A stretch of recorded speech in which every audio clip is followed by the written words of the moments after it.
ಇನ್ನು ಕಲಬುರಗಿನಲ್ಲಿ ಸಚಿವ ಸಂಪುಟ ಸಭೆ ನಡೆದಿರುವಂಥದ್ದು ನಾವು ಕಲ್ಯಾಣ ಕರ್ನಾಟಕವನ್ನು ಎಷ್ಟರ ಮಟ್ಟಿಗೆ ನಾವು ಪ್ರತಿನಿಧಿಸ್ತೀವಿ, ಎಷ್ಟರ ಮಟ್ಟಿಗೆ ನಾವು ಕನ್ಸಿಡರ್ ಮಾಡಿದ್ದೀವಿ ಅನ್ನುವಂಥ ಕಾರಣಕ್ಕೋಸ್ಕರ ಈ ರೀತಿ ಆಗಬೇಕು.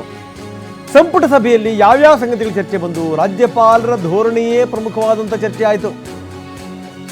ಸಿಎಂ ಆದಿಯಾಗಿ ಸಂಪುಟ ಸಹೋದ್ಯೋಗಿಗಳು ಅಸಮಾಧಾನವನ್ನು ವ್ಯಕ್ತಪಡಿಸಿದರು. ಎಲ್ಲರಿಗೂ ಕೂಡ ಇದ್ದಿದ್ದು ಒಂದೇ ಬೇಸರ, ರಾಜ್ಯಪಾಲರ ನಡೆ ಸರಿಯಾಗಿಲ್ಲ. ಅನಗತ್ಯವಾಗಿ ಪತ್ರ ಬರೀತಾರೆ, ವಿವರಣೆಗಳನ್ನು ಕೇಳ್ತಾರೆ. ಈಗ ಮುಖ್ಯ ಕಾರ್ಯದರ್ಶಿಗೆ ಪತ್ರ ಬರೆದಿದ್ದಾರೆ, ವಿವರಣೆ ಕೇಳಿದ್ದಾರೆ. ಸರ್ಕಾರದ ವಿರುದ್ಧ ಗೊಂದಲ ಸೃಷ್ಟಿಯಾಗುವ ರೀತಿಯಲ್ಲಿ ಮಾಡ್ತಾ ಇದ್ದಾರೆ ರಾಜ್ಯಪಾಲರು.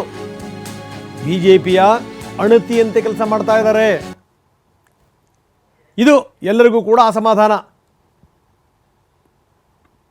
ಮೊನ್ನೆ ರಾಜ್ಯಪಾಲರು ಅಧಿಕಾರಿಗಳ ಬಗ್ಗೆ ಬರೆದಿದ್ದಾರೆ. ತಂದೆ ತಾಯಿಯಾಗುವುದು ಇನ್ನೂ ಕನಸೆ? ಅಪೋಲೋ ಫರ್ಟಿಲಿಟಿ ಮೂಲಕ ನಿಮ್ಮ ತಂದೆ ತಾಯಿಯಾಗುವ ಕನಸನ್ನು ನನಸಾಗಿಸಿಕೊಳ್ಳಿ. ಉಚಿತ ಆಪ್ತ ಸಮಾಲೋಚನೆಗಾಗಿ ಕರೆ ಮಾಡಿ 9953323196. ಯಾರ್ಯಾರ ಮೇಲೆ ಏನೇನು ತನಿಖೆಗಳಾಗಿದೆ, ಲೋಕಾಯುಕ್ತ ತನಿಖೆ ಎಲ್ಲಿ ಬಂದು ನಿಂತಿದೆ, ಯಾವ್ಯಾವ ಅಧಿಕಾರಿಗಳು ಏನೇನು ಮಾಡ್ತಾ ಇದ್ದಾರೆ, ಇದೆಲ್ಲದರ ಬಗ್ಗೆ ಒಂದಷ್ಟು ವಿವರಣೆಗಳು ಕೊಡಿ ಅಂತ. ಇನ್ನು ಈ ವಿ ಕುಲಪತಿ ನೇಮಕದ ವಿಚಾರಕ್ಕೆ ಸಂಬಂಧಪಟ್ಟಂಗೂ ಕೂಡ ಅಸಮಾಧಾನ ಇದೆ. ಇವರಿಗೆ ಟಕ್ಕರ್ ಕೊಡಲೇಬೇಕು ಅಂತ ಸರ್ಕಾರ ನಿರ್ಧಾರ ಮಾಡಿದೆ. ಹೀಗಾಗಿನೇ ಕುಲಪತಿ ನೇಮಕದ ನಿರ್ಧಾರ ತನ್ನ ಸುಪರ್ದಿಗೆ ತೆಗೆದುಕೋಬೇಕು. ಈಗ ಬೇರೆ ಬೇರೆ ರಾಜ್ಯಗಳಲ್ಲಿ ಅದಾಗಿದೆ. ಕುಲಪತಿ ನೇಮಕದ ತೀರ್ಮಾನವನ್ನ ರಾಜ್ಯ ಸರ್ಕಾರ ಮಾಡುತ್ತೆ ಅಂತ ರಾಜ್ಯ ಸರ್ಕಾರ ಮಾಡಿದೆ. ಇದುವರೆಗೂ ರಾಜ್ಯಪಾಲರಿಗಿದ್ದಂಥ ಅಧಿಕಾರ ಈಗ ತನ್ನ ಸುಪರ್ದಿಗೆ ತೆಗೆದುಕೊಂಡಿದೆ ಸರ್ಕಾರ. ಪಕ್ಕದಲ್ಲಿ ತಮಿಳುನಾಡು ಕೂಡ ಅದನ್ನೇ ಮಾಡಿದೆ. ಬಹಳಷ್ಟು ನಾವು ನೋಡ್ತಾ ಇದ್ದೀವಿ ಎಷ್ಟು ಮಟ್ಟಿಗೆ ಓಡಾಡ್ತಾ ಇದೆ ಅದ್ರ ಬಗ್ಗೆ ಸಂಗತಿಗಳು ಅಂತ. SSLC ಫೇಲ್ ಆಗಿರುವಂಥವ್ರು ನೋಡಿ ವಿ ಕುಲಪತಿಗಳನ್ನು ನೇಮಕ ಮಾಡ್ತಾರೆ ನೋಡಿ ಅಂತ ಬಹಳಷ್ಟು ಸಂಗತಿಗಳು ಓಡಾಡ್ತಾ ಇವೆ.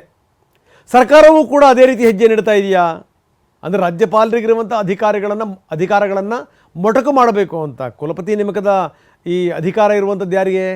ರಾಜ್ಯಪಾಲರಿಗೆ. ಆ ರಾಜ್ಯಪಾಲರ ಅಧಿಕಾರವನ್ನು ಮೊಟಕುಗೊಳಿಸಿ ನಾವೇ ನೇಮಕ ಮಾಡ್ತೀವಿ ಅನ್ನುವಂಥ ತೀರ್ಮಾನಕ್ಕೆ ಬಂದಿರೋದು ರಾಜ್ಯ ಸರ್ಕಾರ.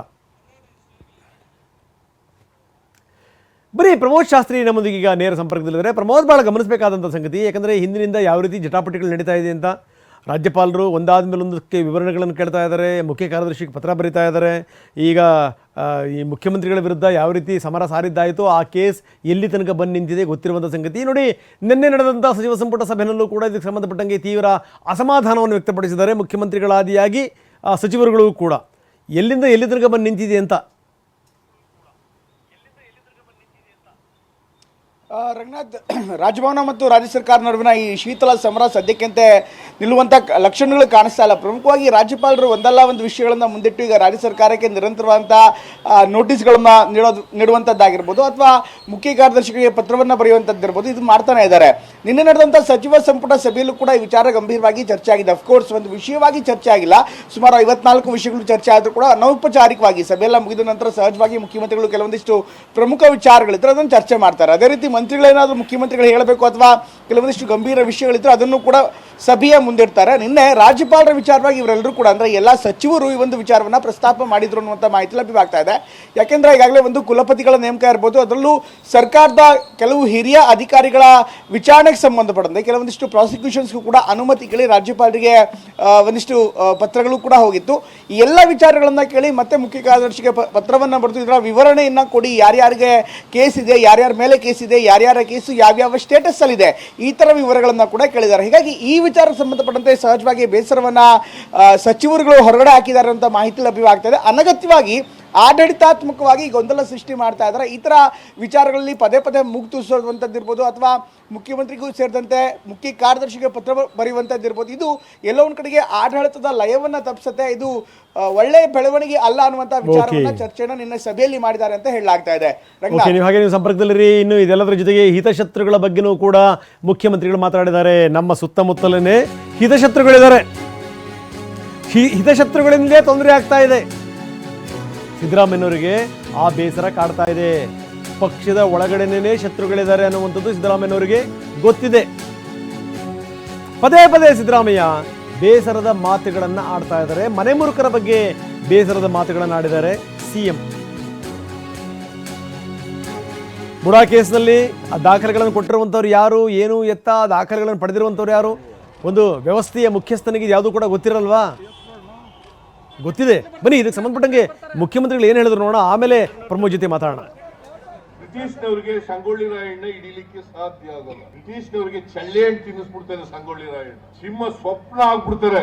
ನಮ್ಮವರು ಸಂಗೊಳ್ಳಿ ರಾಯಣ್ಣನನ್ನ ಹಿಡ್ಕೊಡ್ಲಿಕ್ಕೆ ಬ್ರಿಟಿಷ್ನವರಿಗೆ ಸಹಾಯ ಮಾಡ್ತಾರೆ. ನಾನು ಯಾಕೆ ಈ ಮಾತುಗಳನ್ನ ಹೇಳ್ತಾ ಇದ್ದೀನಿ ಅಂತಂದ್ರೆ, ಎಲ್ಲ ಕಾಲದಲ್ಲೂ ಕೂಡ ಮನೆ ಮುರುಕರು ಇದ್ದೇ ಇರ್ತಾರೆ.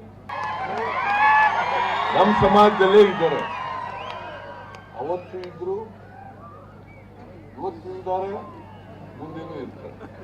ಇವ್ರ ಬಗ್ಗೆ ನಾವೆಲ್ಲ ಎಚ್ಚರಿಕೆಯಿಂದ ಇರ್ಬೇಕಲ್ವಾ? ಈಗಲೂ ಇದ್ದಾರೆ.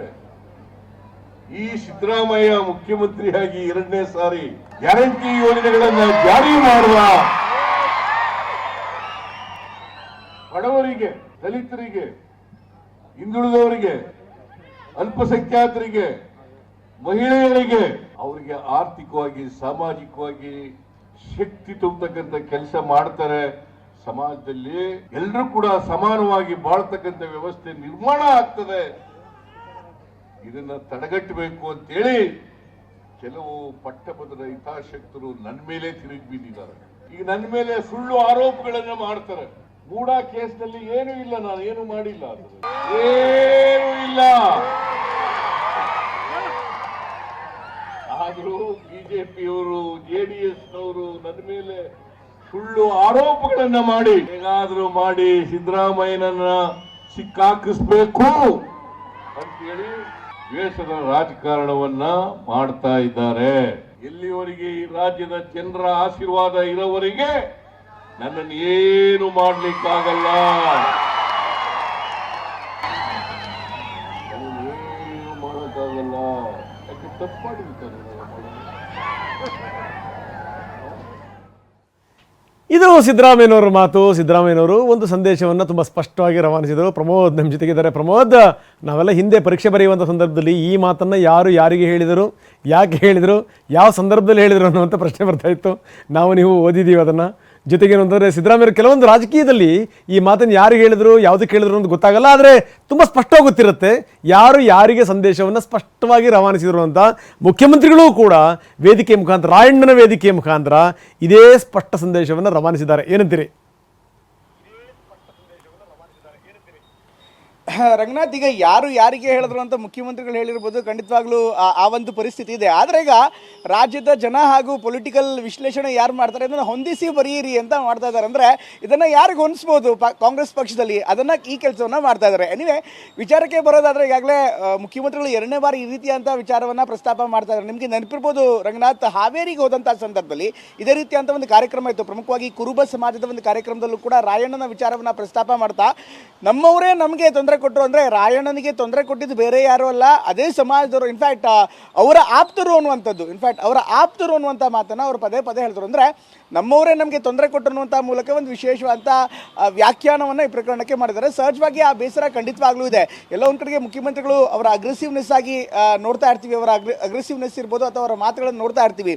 ಆದರೆ ಈ ಮೂಡಾ ವಿಚಾರದಲ್ಲಿ ಆಫ್ ಲೇಟ್ ಇತ್ತೀಚಿನ ದಿನಗಳಲ್ಲಿ ಅವರ ಮಾತುಗಳನ್ನು ಗಮನಿಸ್ತಾ ಇದ್ದರೆ, ಒಂದು ಕಡೆಗೆ BJP ವಿರುದ್ಧ ಮಾತನಾಡ್ತಾನೆ ಕಾಂಗ್ರೆಸ್ ಪಕ್ಷದ ಒಳಗಿನ ಸಮಸ್ಯೆಗಳ ಬಗ್ಗೆ ಕೂಡ ಪರೋಕ್ಷವಾಗಿ ಮಾತಾಡ್ತಾ ಇದ್ದಾರೆ. ಕಾಂಗ್ರೆಸ್ ಪಕ್ಷದ ಒಳಗಿನವರೇ ಈ ರೀತಿಯಾದಂಥ ದಾಖಲೆಗಳನ್ನು ಸಾರ್ವಜನಿಕವಾಗಿ ಬಿಡುಗಡೆ ಮಾಡುವಂಥದ್ದು ಇರ್ಬೋದು, ಅಥವಾ ಈ ಕಾನೂನು ಹೋರಾಟ ಮಾಡುವಂಥ ಪರಿಸ್ಥಿತಿ ನಿರ್ಮಾಣ ಆಗಿದೆಯಲ್ಲ, ಅದಕ್ಕೆ ಅವರೇ ಕಾರಣ ಅನ್ನುವಂಥ ರೀತಿಯಲ್ಲಿ ಮಾತನಾಡ್ತಿದ್ದಾರೆ. ಹಾಗಾಗಿ ಸಹಜವಾಗಿ ಈ ಒಂದು ಮಾತೇನಿದೆ ರಾಜಕೀಯವಾಗಿ ಕೂಡ ಒಂದು ದೊಡ್ಡ ಚರ್ಚೆ ಕಾರಣವಾಗುತ್ತೆ. ರಂಗನಾಥ್, ಓಕೆ, ಧನ್ಯವಾದ ಪ್ರಮೋದ್ ತಮ್ಮೆಲ್ಲ ಮಾಹಿತಿಗೆ. ಸೊ ನಮ್ಮ ಜೊತೆಗೆ ಚರ್ಚೆ ಮಾಡುವಂಥ ಸಂದರ್ಭದಲ್ಲೂ ಕೂಡ ಮುಖ್ಯಮಂತ್ರಿಗಳು ಅದೇ ಮಾತನ್ನು ಹೇಳಿದರು. ಏನು ಅಂದರೆ, ನನ್ನ ಏಳಿಗೆಯನ್ನು ಸೇರಿಸಲಿಕ್ಕೆ ಆಗದಿರುವಂಥವರು ಈ ಪ್ರಯತ್ನಗಳನ್ನು ಮಾಡಿದ್ದಾರೆ ನಮ್ಮ ಪಕ್ಷದಿಂದ ಅನ್ನುವಂಥ ಮಾತನ್ನು ಖುದ್ದು ಮುಖ್ಯಮಂತ್ರಿಗಳೇ ಹೇಳಿದರು.